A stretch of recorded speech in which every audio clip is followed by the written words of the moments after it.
Yeah, man. Back with another one. It's one of those topics where, you can learn something as you go along in life. I I'm not a big fan of insects or bugs or anything annoying or stuff like that. I came across this video and it's quite interesting because you can learn something. You can actually come across a problem and say, maybe this might work. This might be a solution.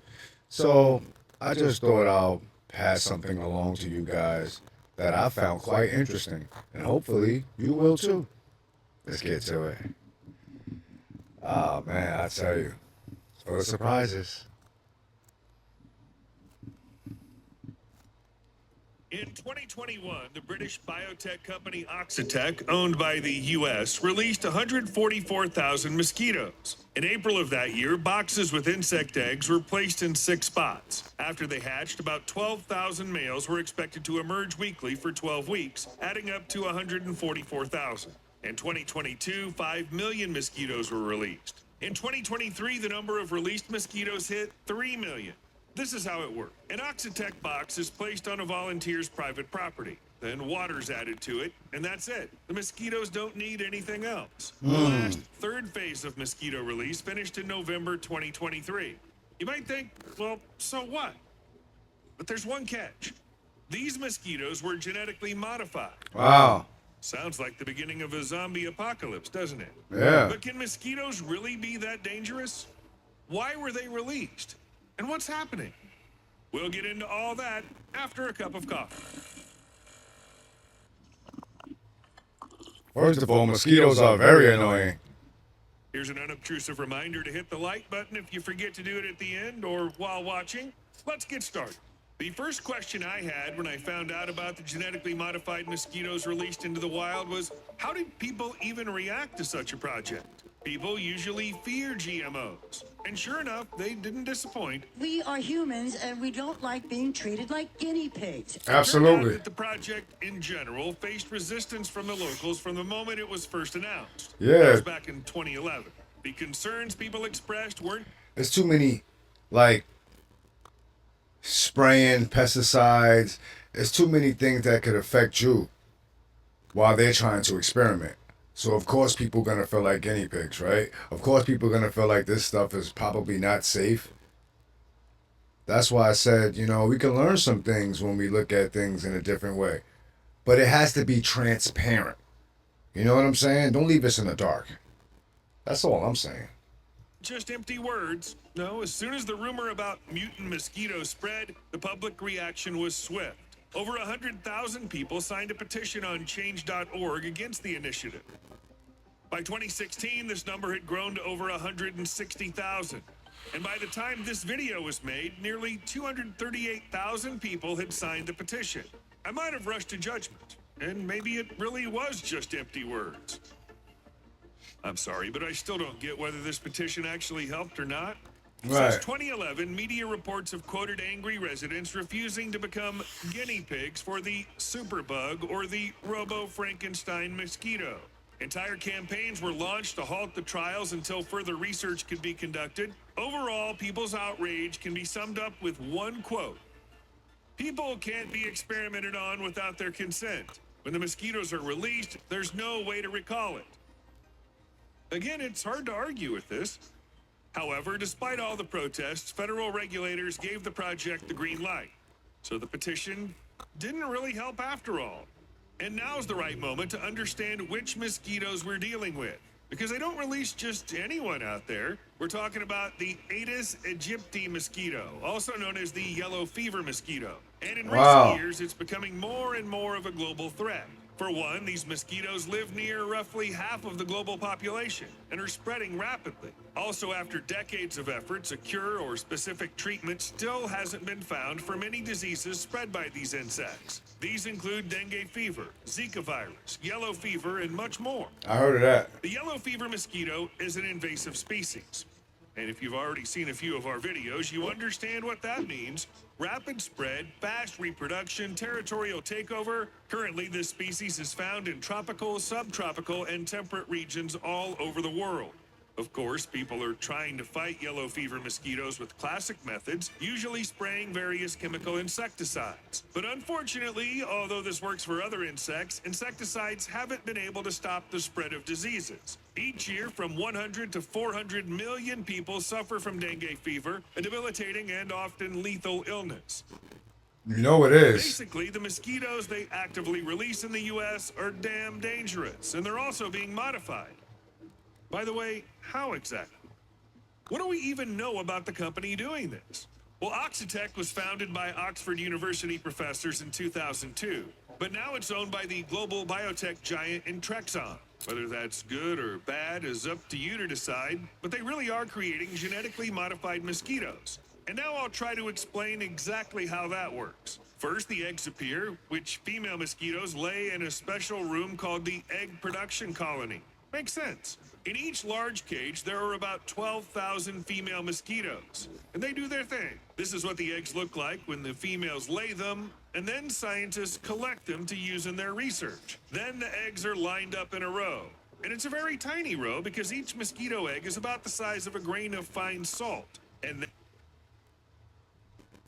A grain of fine salt? That sounds almost impossible, right?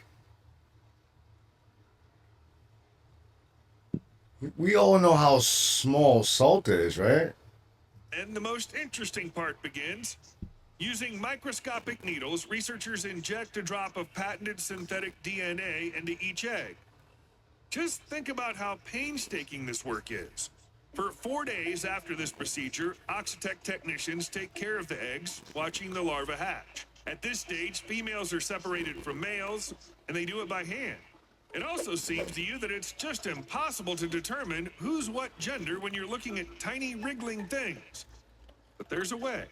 Scientists just look at the size because females are always larger than males. Typical sexual dimorphism in the insect world. The larvae that survive after the injection, as they're called in the company, go through a whole series of tests to make sure their genetic modification worked.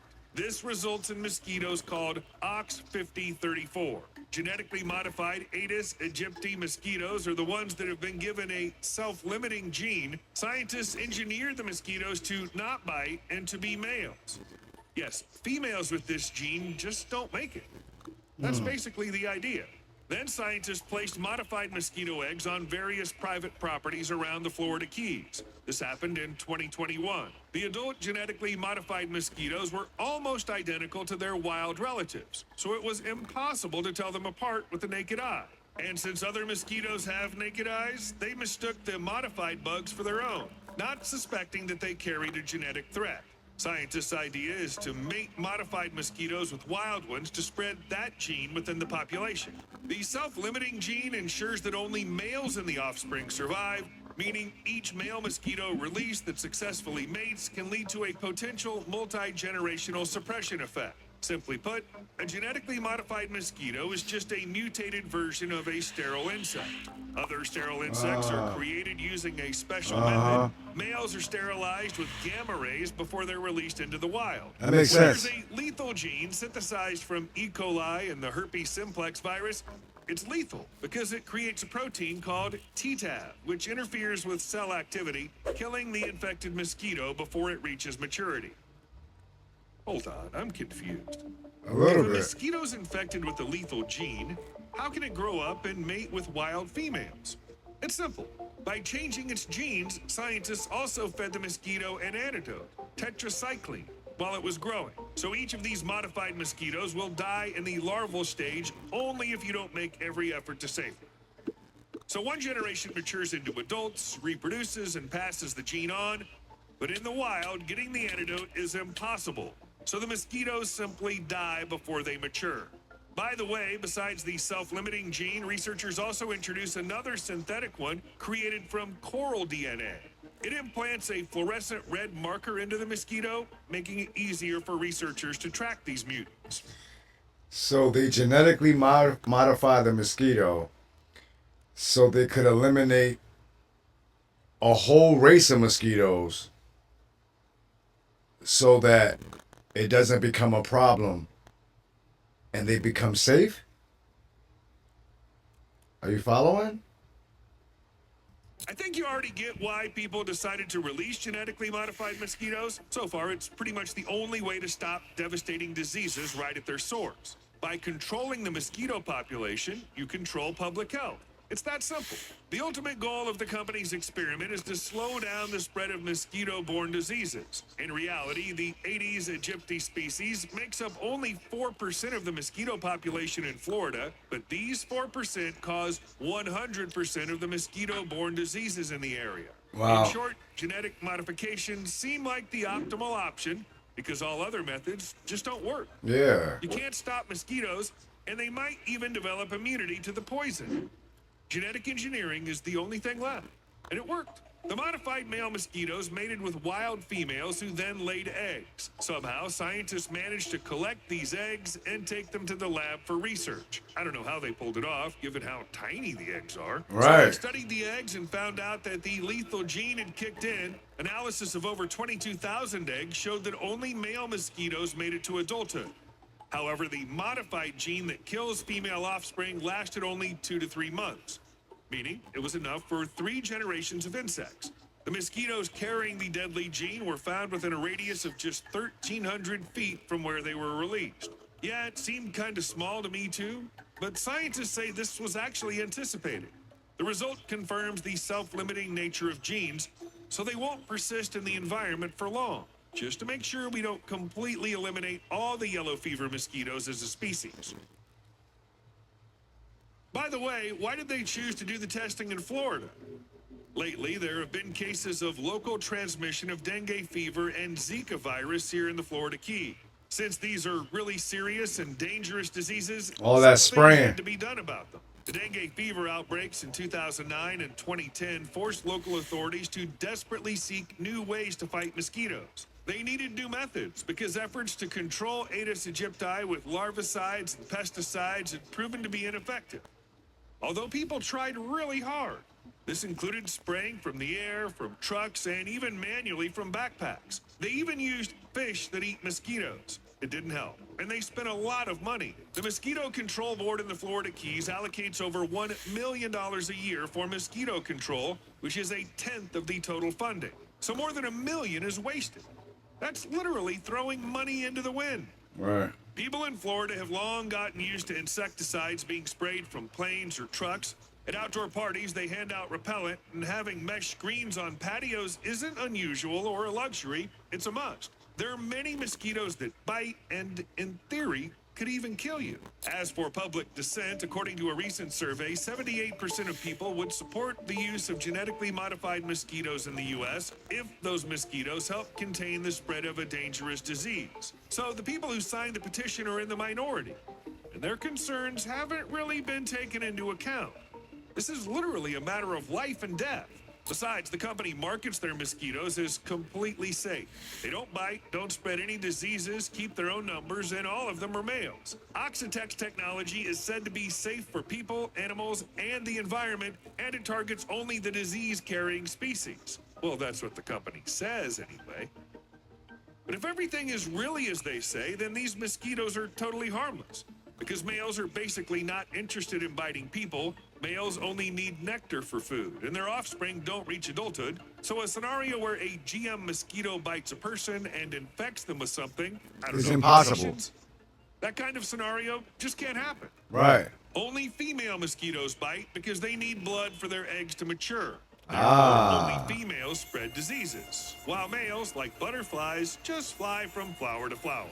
Just in case, I should say that I'm not claiming that this whole thing is completely safe. I'm making conclusions based on information that's publicly available, and it turns out that this info is provided by the company itself. And the company needs to make a profit from genetically modified mosquitoes, so, well, you see what I mean.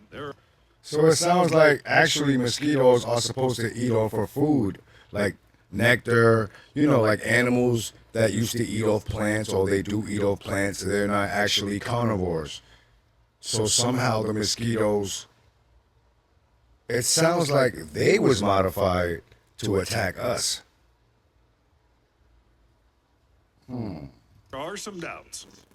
What'll happen if a person gets bitten by a female mosquito with this gene?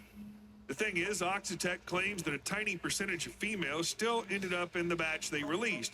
So according to Oxitec scientists, nothing will happen. What'll happen to the environment after genetically modified mosquitoes are released? Nothing, say scientists from Oxitec. And no, mosquitoes can't pass their genes to people, whether they're modified or regular. If it were possible, we'd have known about it by now, since millions of mosquitoes bite people every day.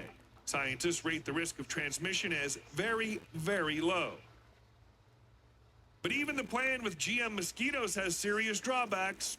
Although the main end goal of the company's experiment is to slow down disease transmission by reducing the overall insect population, this result is likely to be hard to study. In the continental U.S., there aren't many outbreaks of mosquito-borne diseases to conduct reliable field research, and outbreaks can still occur even with low insect numbers. But that's only half the problem.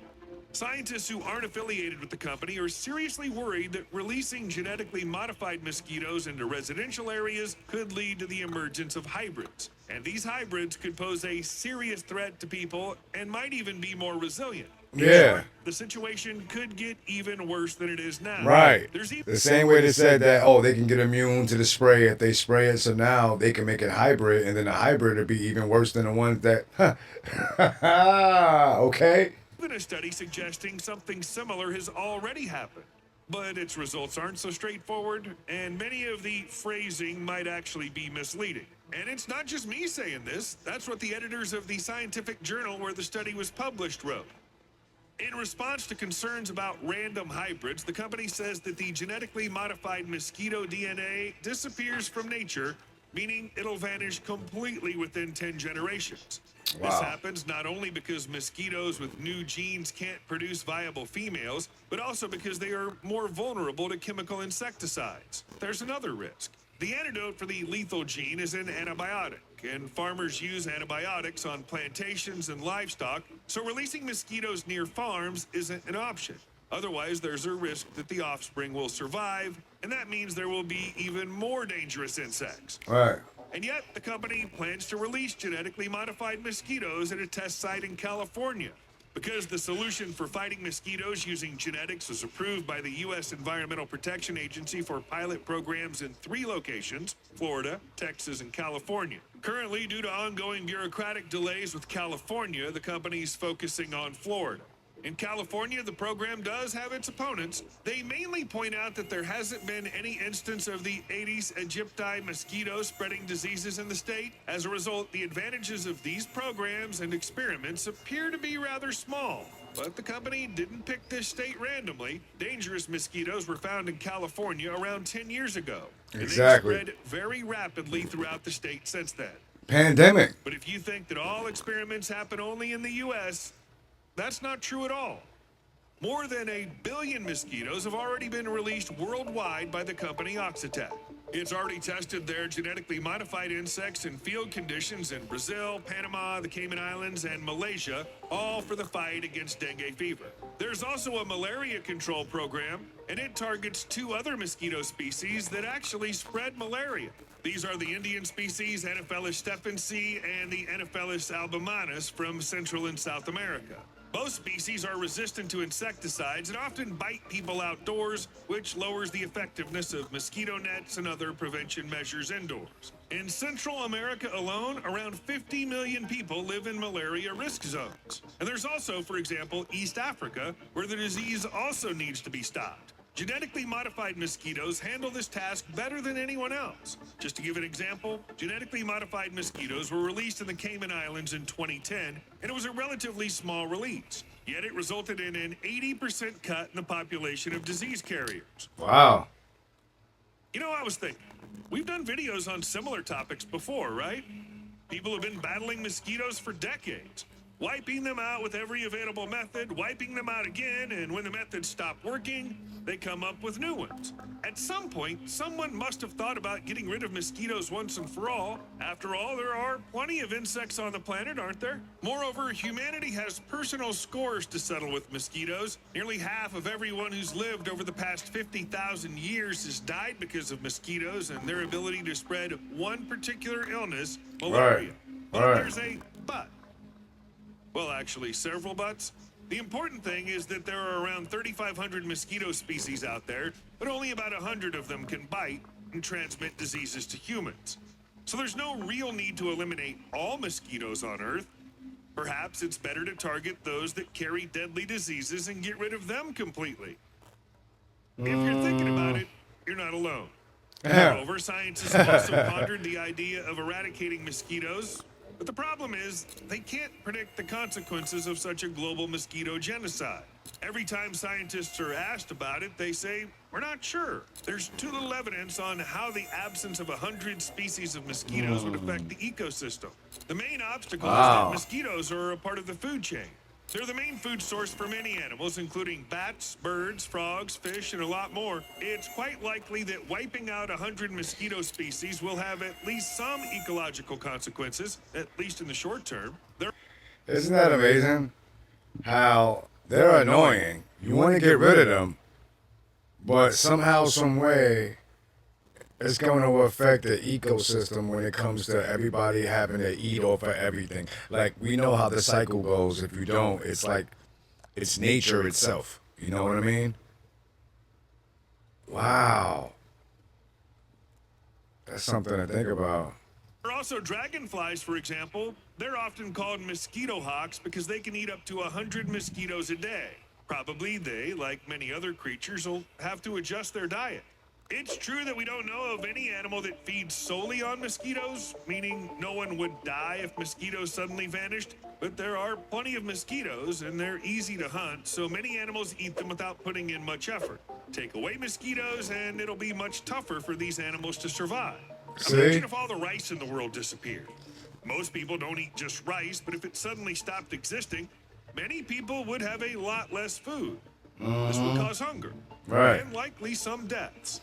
Some scientists, though, believe that eliminating all mosquitoes in the world wouldn't have a negative impact on the environment overall, but predicting this with 100% certainty is impossible.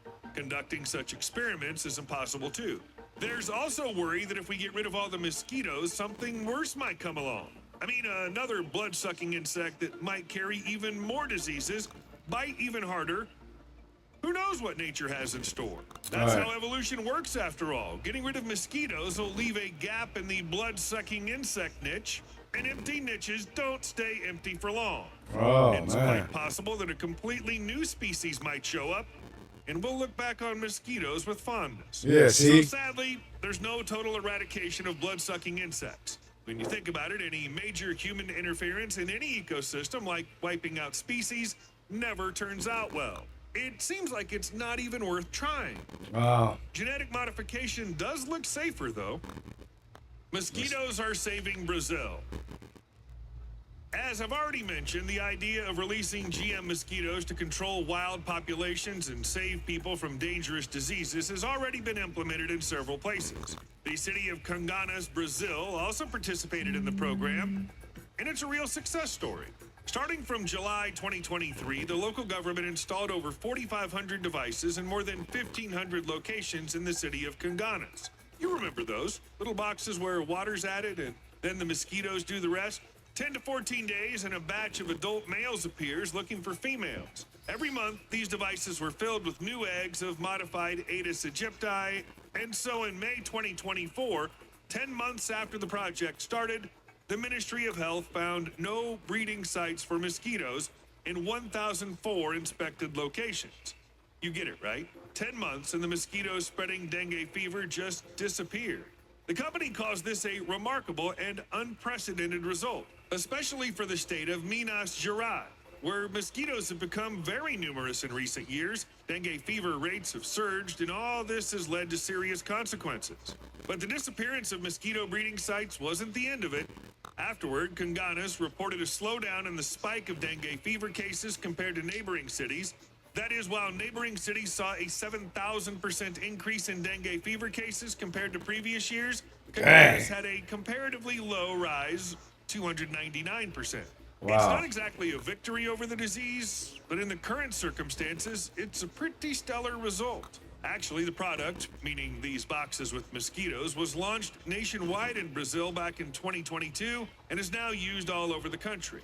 By the way, back in 2016, Oxitec announced an agreement with Brazilian officials to build a mosquito breeding factory in Piracicaba, Sao Paulo. According to the plan, this factory could protect over 300,000 people from dengue fever.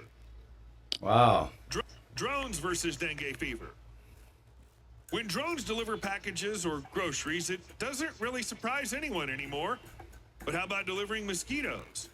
And all this to fight diseases. Just recently, in August 2024, during field trials, drones flew over Fiji, dropping hundreds of mosquitoes. To try to combat the spread of dangerous diseases, the World Mosquito Program has developed a strategy that includes infecting insects with Wolbachia bacteria. These bacteria don't cause diseases in humans and don't pose a threat to the environment. Moreover, many other mosquito species carry them naturally, so it's not exactly a new thing. But what Wolbachia can do is prevent viruses like dengue fever from establishing themselves inside mosquitoes. And if they can't get dengue fever, they can't pass it on to a person they bite. Right. I think it's a pretty cool solution.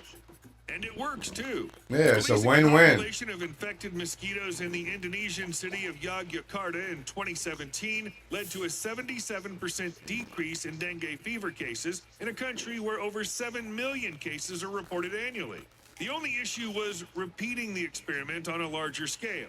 And Right. that's where drones came in handy.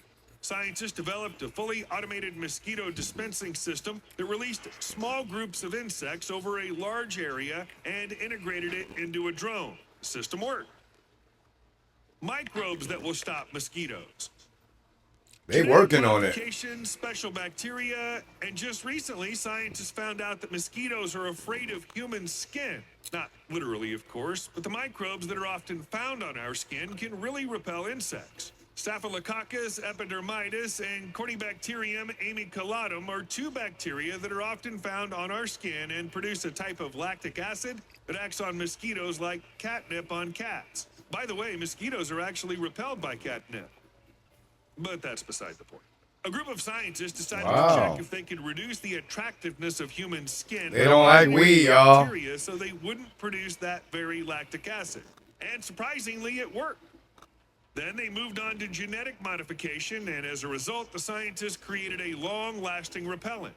Very long-lasting. The effect lasted for a whopping 11 days. Basically, if everything keeps working out, the repellent will make it through human testing, and this could be a turning point for all of us. It might even take away mosquitoes' title as the deadliest creatures on the planet. Right. Surprising application. Floral notes of passion fruit, peony, and vanilla, that's what Victoria's Secret bombshell perfume is all about, and it turns out it's pretty good at keeping mosquitoes away. Not exactly what you'd expect from perfume, but okay. While studying the repellent properties of various commercially available products, scientists discovered that this perfume has a strong effect that lasts for over 2 hours. This came as a surprise since previous research showed that mosquitoes are attracted to floral scents. You might have even heard recommendations to avoid such fragrances to keep mosquitoes from biting you. The Right. research was actually about comparing the effectiveness of different products, both with DEET and without it. DEET is dithyltoluamide, a chemical compound that's usually used to repel mosquitoes. So the scientists looked at the effect of everything, from well-known repellents to bath oil, and of course, perfume. The experiment was pretty simple. Substances were applied to volunteers, and then mosquitoes were exposed to the scents through a fan and a tube. The insects were supposed to either fly towards the source or away from it, depending on the effect. Or they could just stay put. That counts as repelling. Imagine the scientists' surprise when perfumes that were supposed to attract mosquitoes had the exact opposite effect. Researchers suggest that perfumes probably mask our own scent, so mosquitoes think there's nothing to eat. But perfumes are used in very high concentrations, so just dousing yourself in perfume and hoping it works against mosquitoes is a pretty bad idea. Even more surprising application. Usually, if a newspaper is used against mosquitoes, it means it's being used as a swatting weapon. However, the Sri Lankan media took it further and went a completely unexpected route. The newspaper Sri Lankan Mabina took the fight against dengue fever to a new level. During the National Dengue Week, they published regular articles on how to avoid mosquito bites. But they also printed advertisement posters covered in citronella essence and hung them at bus stops. The highlight of the campaign was World Health Day on April 7th. As reporters covering the event noted, people read the newspaper in the early morning and evening, the time the mosquito strikes. The entire newspaper was printed using inks with citronella essence mixed in. Every letter of every word stopped mosquitoes from biting. And this isn't just a figure of speech, it really did stop them. As a commercial project, it was a huge success. The print run was sold out by 10 a.m., sales went up by 30%. It's a pity the campaign was a one-time thing, but I doubt any media outlet can afford to regularly print such newspapers. It's pretty expensive after all. You owe me a like. That was pretty See you dope. later. Hey, that was pretty dope, y'all. I just wanted y'all to actually learn something today. I actually was checking out the video from before, and I learned some things with this video, man. It was pretty honest video. It made me think about some things. I hope you learned some things. It was very interesting to know what, hey, a mosquito could actually be modified and could save our lives, stop a disease. Hope you guys enjoyed it. Hope you learned something. Until next time, Mr. Stocking Cap reacts, and we out.